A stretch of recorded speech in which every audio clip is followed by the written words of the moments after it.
Kayong mga kasing bakes, ano yung mararamdaman nyo kapagka bigla na lamang umusbong ang 4, 5 bakers na bago sa inyong lugar?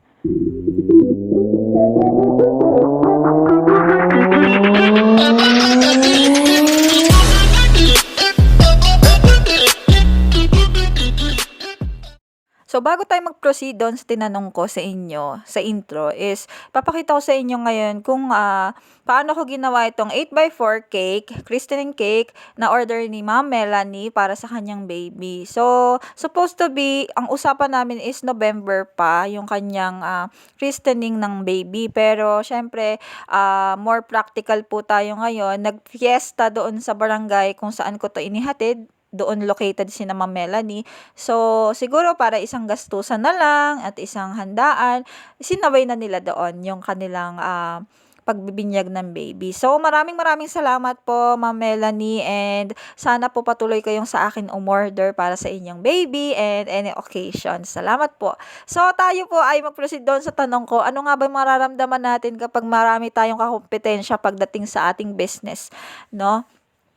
Actually, marami sila dito sa lugar namin na biglang nagsulputan. Talagang nakikita ko sila sa mga group and medyo ako, aminado ako, medyo natitrigger ako kasi mas mura yung kanilang product kaysa sa product ko.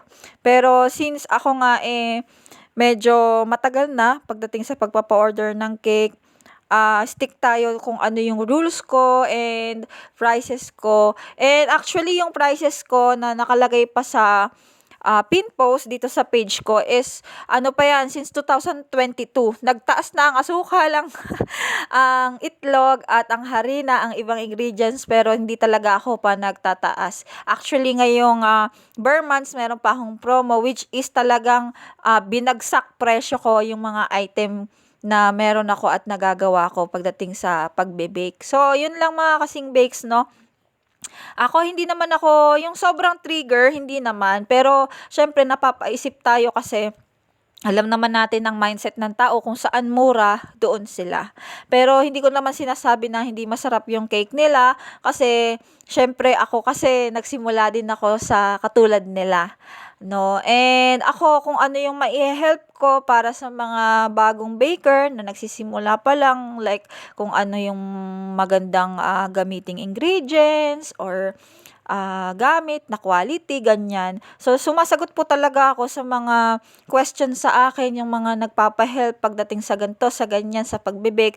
Pero except po yung aking recipe, no? Kasi syempre gamit natin yun sa nenegosyo. So, yun po ay hindi kasama sa aking ibinibigay na sagot sa kanila. Pero actually, marami na rin nagchat sa akin dito sa page, PM, and then sa personal account ko na nagtatanong sila kung paanong ganito, ano po bang solution sa ganito. Pero syempre ako, as ano na, medyo hindi naman ganun katagalan, pero 4 years na po ako nagbe-bake ng cake and nagpapa-order.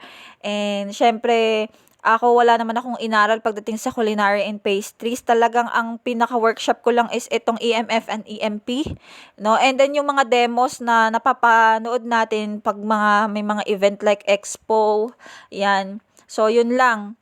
And hindi naman po ako expert sa anything pagdating dito sa cake.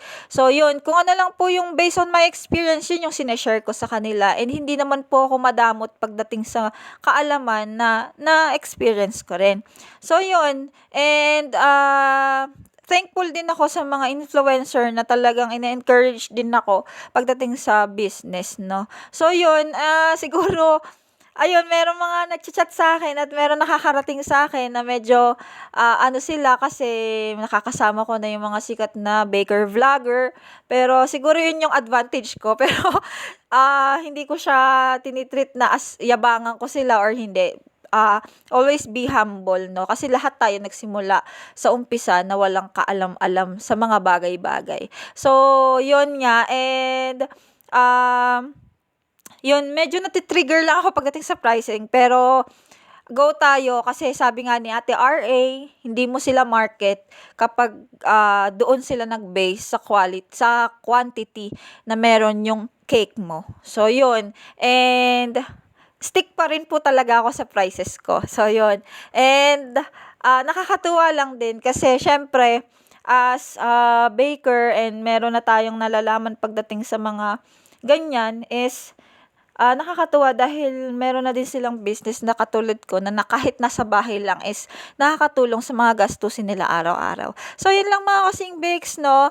Salamat sa mga suporta nyo at pag-share at pagla-like, reaction, and comment sa aking mga video na ina-upload. Sa mga susunod na videos ulit mga kasing bakes.